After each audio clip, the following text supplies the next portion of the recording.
7年等于84个月2555天，61000多个小时，360多万分钟，2亿多秒。这么长的时间，我们的感情到底经历了些什么？以前我1秒钟可以爱上你，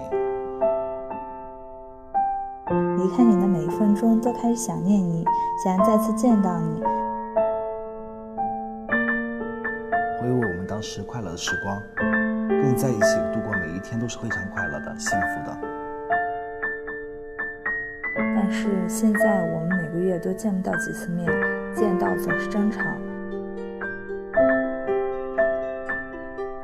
这一年我们过得非常的平淡，没有任何激情。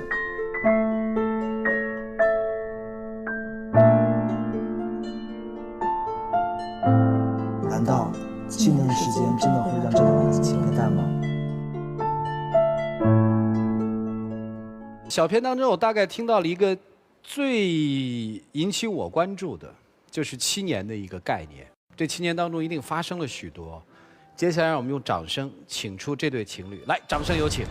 男主人公小王27岁，来自山东，是一名酒店管理；女主人公小崔28岁，同样来自山东，是一名公司职员。有请两位，依然是大家熟悉的那只密码箱，依然是彼此之间并没有告诉对方的一个秘密。你们愿意把你们的秘密在这个现场公开吗？愿意。愿意。 7年了是吧？对，我们俩是初中同辈儿，当时我就开始追她。当时我很矮很胖，然后压根就没看上她。到了大一的时候，有一次逛街我们碰见了，我觉得缘分到了。从那时候我开始发起猛攻，攻了将近半个月，然后攻下来了。一开始非常好，基本上我们都没有红过脸。可是到后来就因为一件事情，对她之后就有点听明白了，就是同桌的你原本应该幸福，但是追到手之后的这7年发生了一些事儿，大家出现了冲突了。刚才他说发生了一件事情，你就怎么着，他是吞吞吐吐、支支吾吾啊，能告诉我发生什么了吗？12年9月份，我们本来说的很好，就是和家里人一起去迪拜旅游。就在这个时候，8月份吧，突然间消失不见了，啊，这个人从此以后就是音讯全无，找不到他了。多长时间？大概12年12月份年底吧，一声也不吭，电话也打不通。从那儿之后就发现对方都有改变，对不对？不，就是从那之后我的改变就有了，我就对这个人很失望，就再也没有什么信心。哥们儿，你干嘛去了这半年？本来说好了一起去旅游，可是正好那时候，然后公司有点急事，说有一个更好的平台。当时我就属于那种我的事儿不需要别人来管，也不需要别人知道，包括父母都不知道我在外边干什么。然后就当天这个事儿可能比较急一些，我就自己收拾行李，我立马去郑州了。去郑州之后呢，因为我就怕他知道不高兴，我觉得哎呀，我们感情在那儿，我回来一个解释，他就会原谅我。你想得好，一次又一次。哎，对不住，我打断一下，这能变成说4个月不联系的一个理由吗？那至少说我背了行囊，我就怕他去埋怨我。当时在那儿工作的时候也是非常的忙。你就是再忙不能打个电话啊？我觉得这不可能吧？我是怕你当时来说我呀，我没有别的意思，我就害怕我是我这个人。怕我说你了？我当时就那一个想法在那儿，你一个想法，那么你怎么不考虑成熟一点？我当时才多大呀？怎么成熟呀？多大？2年之前你多大？我有个更好的平台去看。你有一个更好的平台，你可以说啊，是不是？我这不后来跟你说了吗？你觉得你还挺有理的，是不是？我跟你说我对不起了吧？对不起有用啊！我当时我说错了。说对不起就行了。嘿，当时应该比这个争吵的还激烈，对吧？其实那个当时不是因为就是单纯旅游这件事儿，因为后来是为什么争吵到现在这个样，是因为我准备在迪拜求婚的，然后把这个事告诉他之后，他更生气。一开始不知道，就说家里一块去玩，这不他回来之后，可能是他想。就是想表达我是想和你在一块儿。本来去迪拜，我想和你订婚。他跟我说这事，但是我一听这事，我就更生气了。这么大的事你都可以一声不响的走了，那你这个人我就觉得，完全就是让我不能再去相信，不能再去信赖的一个人。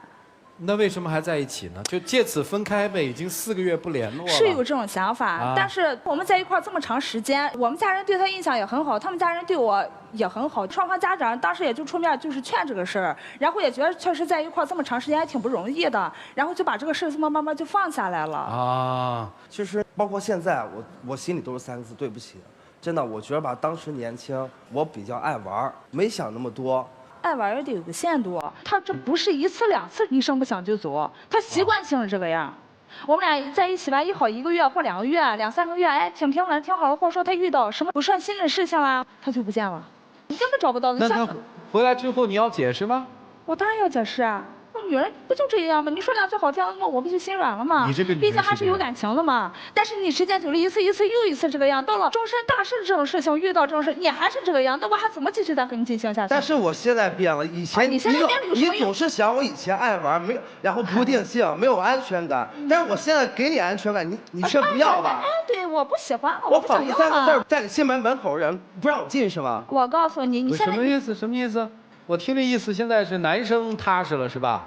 女我是生开始折腾了，是这意思吗？对什么门口是谁的门口不让谁进就是以前他说我是一个很没有安全感的人，啊？因为这个吧，我就给他一个安定的生活，所以我才去改变。以前星期5、星期6、星期天都在外边玩，我现在不可能出去。朋友也好，家人也好，说我变我稳了，他倒是现在倒出去了。你来的目的是修他的是吧？想给自己下个决心，一定要分开。我不想分，因为我觉得7年的感情，一个人一生有几年7年。好了，明白了，那我就可以接着问了。女生现在外面有新的男朋友吗？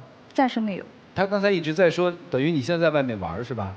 也不是说在外面玩，只是说以前我的生活就是围绕他多一些，但是现在就是我以我自己的生活围绕多一些。那你为什么要这样？都回来了吗？踏踏实实过就好了。但是怎么说呢？有些东西在自己心里，过去的就是过去了，变了就是变了，伤害了就是伤害了。就是我跟你说，你不要扯那么多，这件不要事情已经你不要扯发生了，扯那么多不可能。我就给你讲个例子，主任，当时吧，他8点之前必须回家，现在8点之后必须出门了。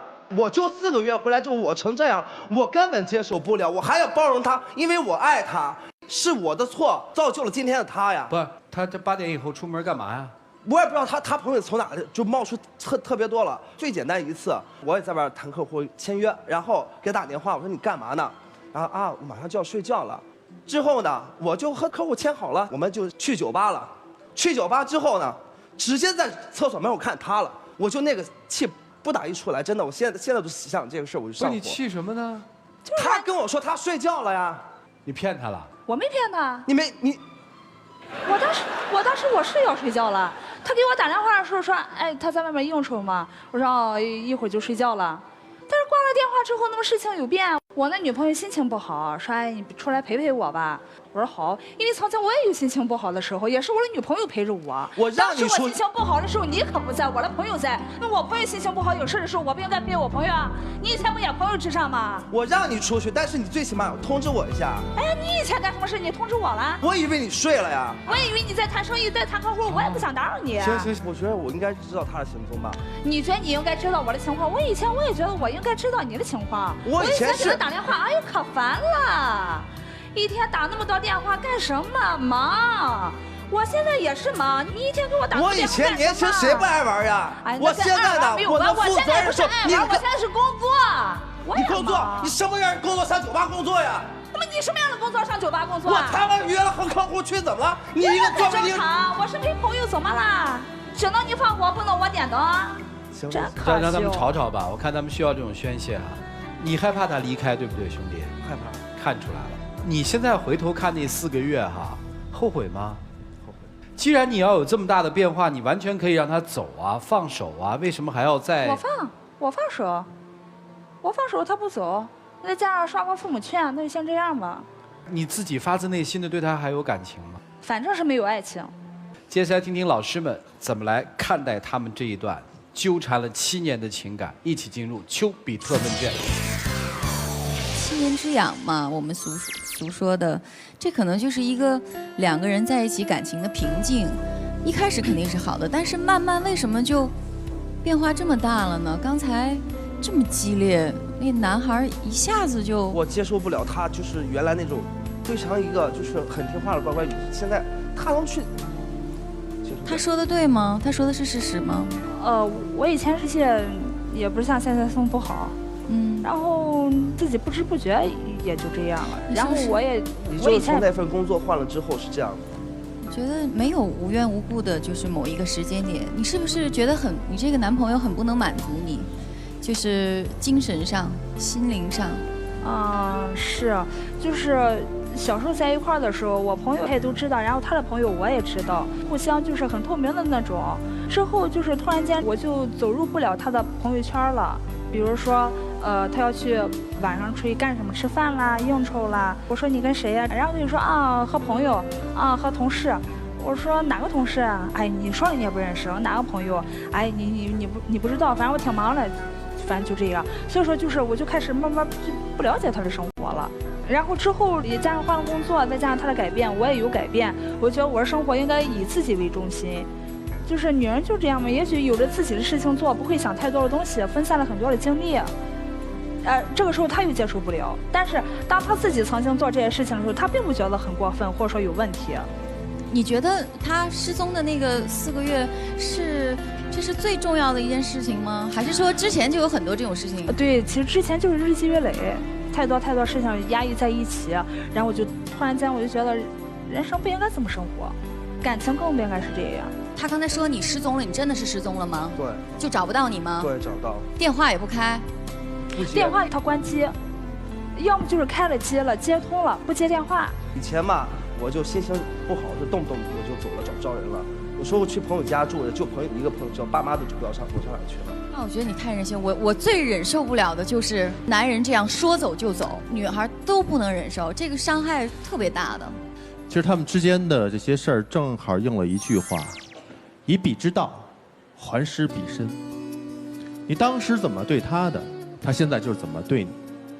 你们俩的所谓恋爱轨迹，开始是女生单方面爱着男生，他的心里全是你，而你心里他只存在一部分，否则不可能存在你突然消失4个月，不符合常理。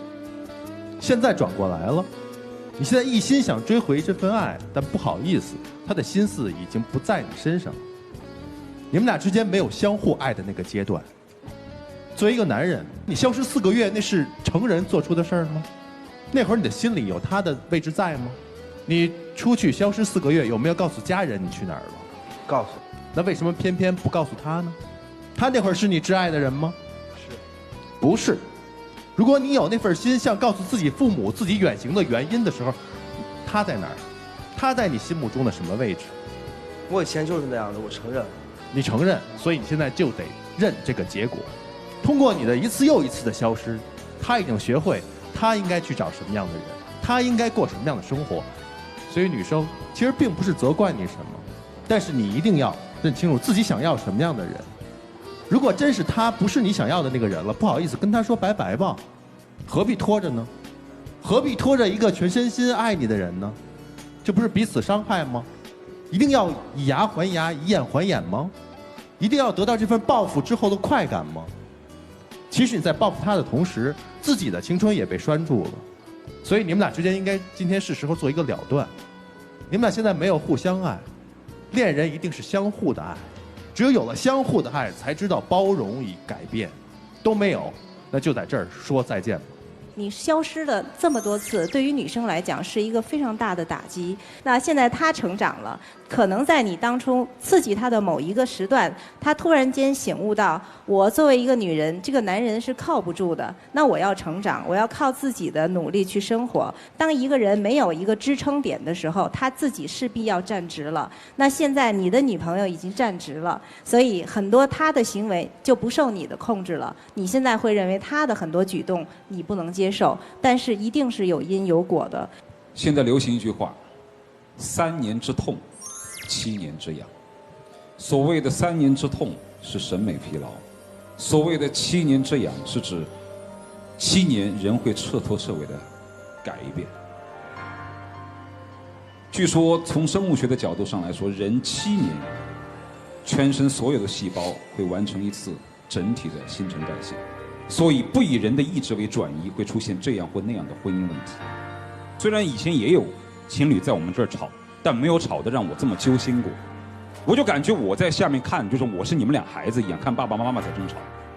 这男生这个吼着嗓子，面红脖子粗的在那儿吼，女生面无表情的这样的回应，让人感觉到非常的愤怒。动不动把自己的爱人随意的丢下是件非常可耻的事。出去4个月，你也不知道4个月他会干嘛，说人就人，太不是人办的事儿。而我今天还不赞成女生回来，是因为什么？就是因为你的面红脖子粗，因为你在吵的过程当中，无疑每一句话不是在说我回来了，所以你也必须回来。当初是我的错，你即便是承认错误，都那么的不诚恳，都认为好像我错了就是错了，你必须接受我的认错。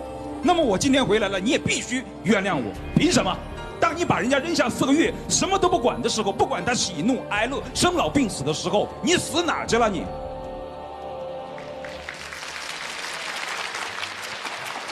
我说这所有的一切，就是为了谴责你，但是我丝毫没有从谴责你的过程当中我得到任何快感，因为我也为你心痛。7年嘛，确实是7年，现在心里难受了，想把他扒拉回来，完了。但是我觉得，不管他今天能不能回来，你能不能低声下气一次？可以，你必须这样做，因为你那4个月太残忍了。你每次说走就走，做不做是你自己的事儿。我已经给了你建议，女生我没什么好说的了，你的心已经凉了嘛。人怕伤心，树怕剥皮嘛，是吧？伤了1次、2次、3次以后，就不会有什么感觉了嘛。有很多老师都说，不要用不是损失的损失来胁迫自己。什么叫不是损失的损失？就是已经过了7年了，毕竟有7年了嘛。中国人都这样想，毕竟7年了，不容易，凑合着过吧。不是这样的，我人生完全可以重新开始，就这样。我会从另一个角度让你去思考，一个24、25岁的男人，他如何懂得像一个成熟男人一样的那么去爱女人？甚至我觉得一个27、28岁的男人，有一天他明白了家是最重要的，这大概已经变成了一个男人身上非常可贵的一个品质了。当然，前提条件是他真的明白了。这是我请你考虑的第一个问题。第二个，其实就说点闲篇儿吧。现在经常有些人喜欢说，最可怕的火灾是什么火灾？叫老房子着火。你知道什么是老房子着火吗？老房子着火就像我们这样，时间越长，积累的越多，这火就越大。为什么火会大呢？太熟悉了，太了解了，所以真的把它烧掉之后，也许新房子盖起来连老房子的一半还不如。心可以死，手可以分，你也一样。不管是因为我们年龄小，我们不懂还是怎么样，但是我们错了，我们承担那个错误。你告诉我，你现在最不能接受的结果是什么？其实来这之前嘛，说实话，刚才，包括刚才脸红脖子粗的时候，确实我没真的没，那是性格上的东西，急嘛，怕丢。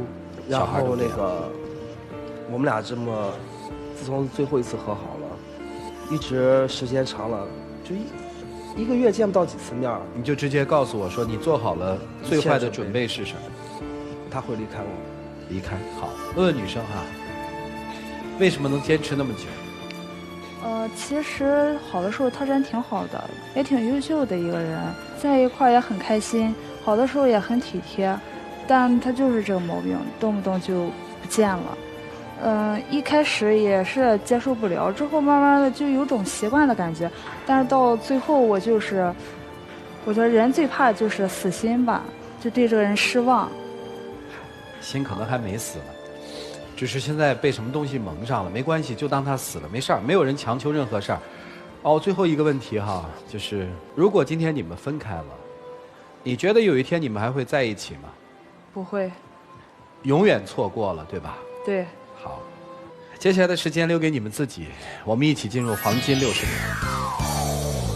之前我做过太多让你伤心的事，我没有别的话，就3个字，对不起，真的。其实怎么说呢，对不起。曾经也挺开心的，也挺美好的。我现在也不想看到你难过。我希望不管我们以后好在一起或者不在一起，我希望我们都是快乐的，我们的将来都和曾经一样快乐，甚至更快乐。我相信我们将来以后都会彼此更好的。请换箱子啊！哎呦，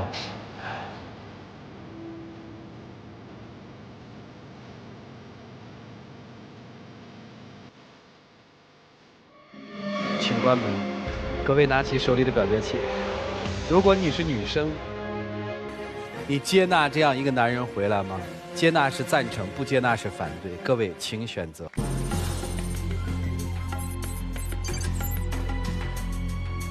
75%的现场观众说，我压根儿就不接纳。我们听听大家的声音是什么？不接纳。理由是什么？男的感觉不负责任，女的心凉了，再捂热了，挺难的。所以我们别做那些伤害别人的事情啊。原谅吗？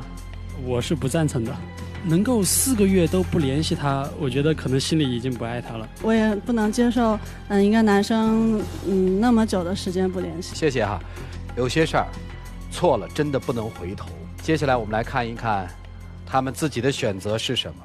5、4、3、2、1。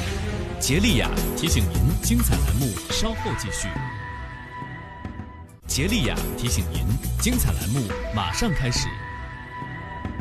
5、4、3、2、1，请开门。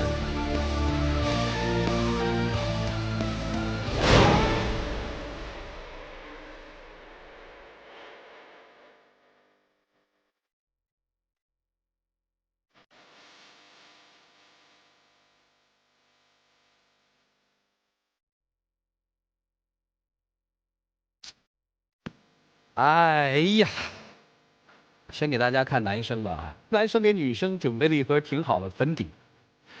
男生就写了一句话：之所以为你准备了粉底，是因为我接受了你所有的改变。女生看到这个之后依然走了，就是我们老师说的嘛，心伤透了嘛，对吧？我看这个女生这口箱子的时候，实际，我因为工作的调动要离开这座城市。可能再也不会回来了，所以我们还是算了吧。生活有很多太耐我们嚼的东西，我希望他们能够获得属于他们自己的幸福。